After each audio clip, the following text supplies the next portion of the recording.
Je suis maman d'un enfant qui a un trouble déficitaire de l'attention avec hyperactivité, donc TDAH. Il a aussi une dyslexie, dysorthographie, dyspraxie, dysgraphie. Donc on ne s'ennuie pas. Pour les apprentissages scolaires, c'est très compliqué et au quotidien, ça a été très longtemps compliqué. Là, il est actuellement 9 ans et voilà. Une petite vidéo pour vous dire que ça va nettement mieux. C'est vraiment un message d'espoir. Un message d'espoir et qui va à l'encontre de tout ce que je pouvais penser parce que comme tout le monde, j'ai des croyances limitantes, même si je travaille dur dessus. J'en ai toujours plein. Et donc c'était sur la médication. La médication pour moi était lourdement problématique. J'avais accompagné en tant qu'éducatrice beaucoup de familles qui n'étaient pas contentes de la Ritaline et d'autres produits. J'ai même travaillé dans un ITEP. Et, euh, et du coup, voilà, j'avais beaucoup d'a priori, comme si ça shootait les enfants, comme si c'était hyper problématique. Je dis pas que ça ne l'est pas, ça dépend de comment c'est fait, de quel enfant, enfin voilà, c'est du cas par cas. Mais du coup, il y a, il y a 6 mois, 8 mois, on fait une réunion avec l'école, dossier MDPH tout fait, demande d'AESH validée, on a des aides, enfin voilà, il y a plein de trucs, mais l'AESH est toujours fantomatique. L'État ne se mobilise absolument pas pour les enfants handicapés, qui ont besoin justement d'une aide humaine en classe. Et favorise grandement leur réussite.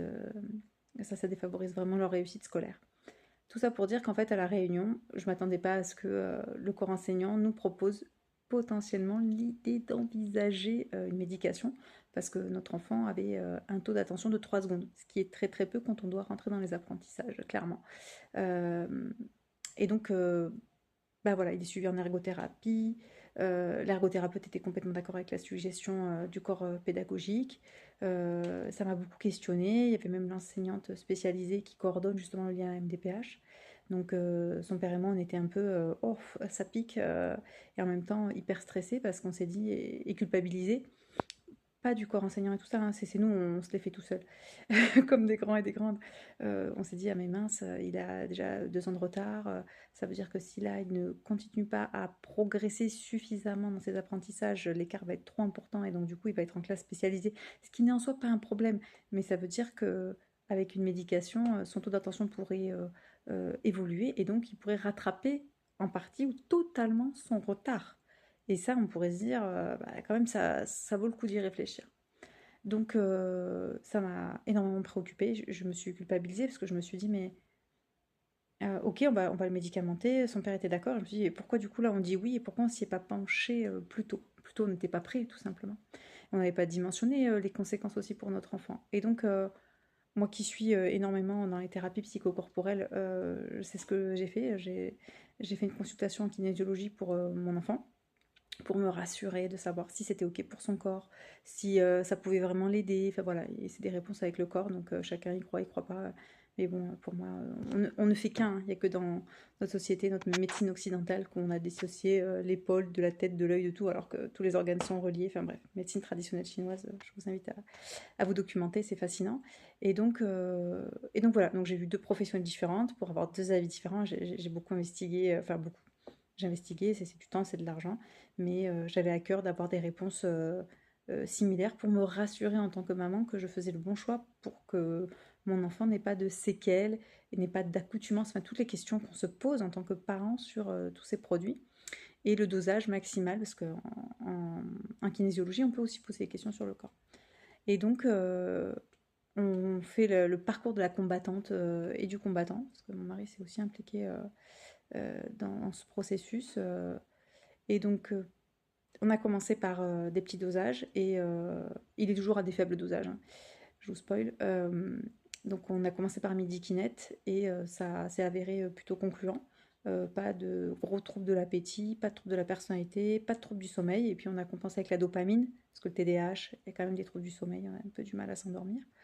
Et donc, euh, et donc voilà. Et on a augmenté tout doucement les doses. Donc là, il est à 10 le matin de midi-kinette et à 5 le midi. Donc on a dû faire un PAI qui a pris du temps, du retard. Enfin, c'est quand même compliqué. On a fait aussi la LD, l'aide de longue durée, enfin prise en charge longue durée. Enfin bref, j'ai plus le sigle, mais bon, c'est pour pas faire l'avance des frais. Donc ça, c'est le docteur qui accompagne notre fils qui nous a suggéré ça, donc super. Et donc en fait, bon, c'est des détails, mais c'est des détails pour les parents qui sont importants aussi. Et voilà. Et donc du coup, son taux de concentration a augmenté.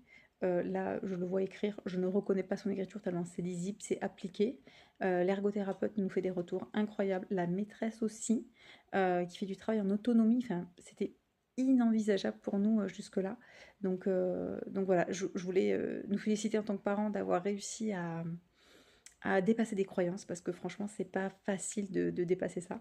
Je remercie aussi pleinement le corps pédagogique, le corps enseignant qui s'y connaît, même si c'est pas des médecins, ils ont aussi l'habitude, ils ont des échos et puis surtout ils ont des familles parce que on me dit ah oui mais moi j'ai ma belle-sœur elle avait dit ça, ça.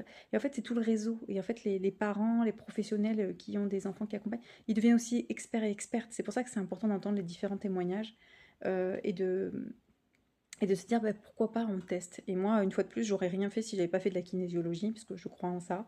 Et ça m'a fait du bien de me rassurer que mon enfant n'allait pas être dépendant, que c'était un coup de pouce ponctuel et que ça n'allait pas être durable dans sa vie. En tout cas, c'est comme ça que son corps a réagi au niveau des informations.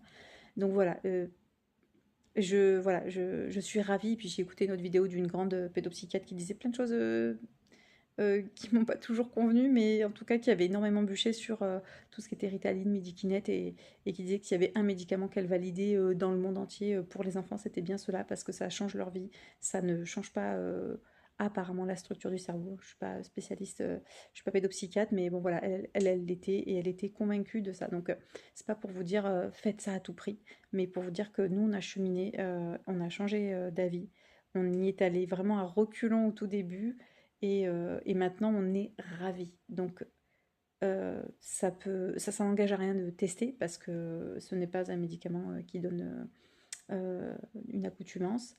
C'est un médicament qui se prend, des fois ça peut être une fois par semaine, hein, vous pouvez très bien tester. Nous on ne donne pas le week-end par exemple, et des fois si parce qu'il a le sport le samedi après-midi, donc ça dépend dans l'état dans lequel il est, et il a énormément progressé aussi dans son sport.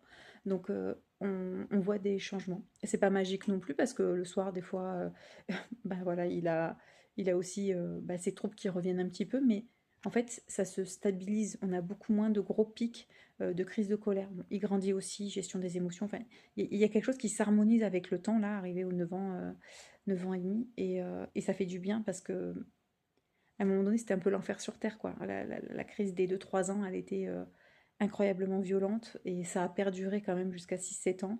Le diagnostic est tombé, ça nous a fait un bien fou de se dire c'est pour ça que c'est si dur.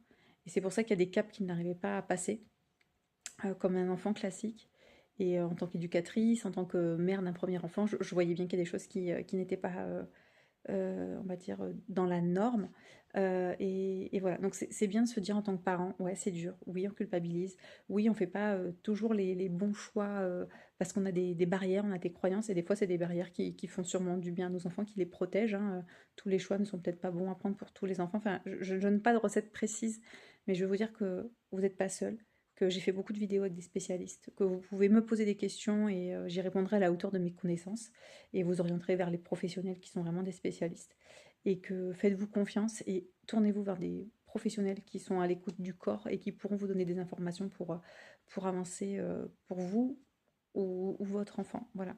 Et bon courage aux parents qui luttent contre un autre parent, coparent, qui n'est pas du tout d'accord et qui pourrait faire du bien à leur enfant dans un sens comme dans l'autre. Je sais bien que c'est compliqué, qu'il n'y a pas de réponse véritable, mais en tout cas, il en va aussi de la souffrance scolaire de nos enfants, de cette inégalité, puisqu'ils ne sont pas accompagnés à la hauteur de ce que l'État prévoit. Et du coup, ça génère aussi beaucoup de souffrance et de détresse auprès des enfants et auprès des parents. Ça génère aussi beaucoup de maltraitance, parce que c'est très difficile d'éduquer déjà un enfant, mais d'éduquer un enfant qui a des troubles, c'est vraiment, c'est pépite. Donc c'est pour ça que c'est important aussi de travailler sur soi et de se dire qu'on ne sait pas quel enfant on va mettre au monde, mais de ne pas attendre que l'enfant ait 15 ans pour se remettre en question. Vous savez que vous voulez des enfants, faites une thérapie, bossez vos schémas violents, vos schémas répétitifs, familiaux, voilà, formez-vous à la communication non violente, bossez, bossez, bossez, parce que la vie va vous mettre là où vous n'avez pas voulu travailler, et de toute façon, en tant que parent, c'est une évidence. Donc vous allez devoir bosser sur vous. La question c'est comment, dans quel état et pour quel résultat. Voilà. En tout cas, je vous souhaite un bon courage et n'hésitez pas à consulter des pros qui sont bienveillantes et qui vous soutiendront. Merci. Au revoir.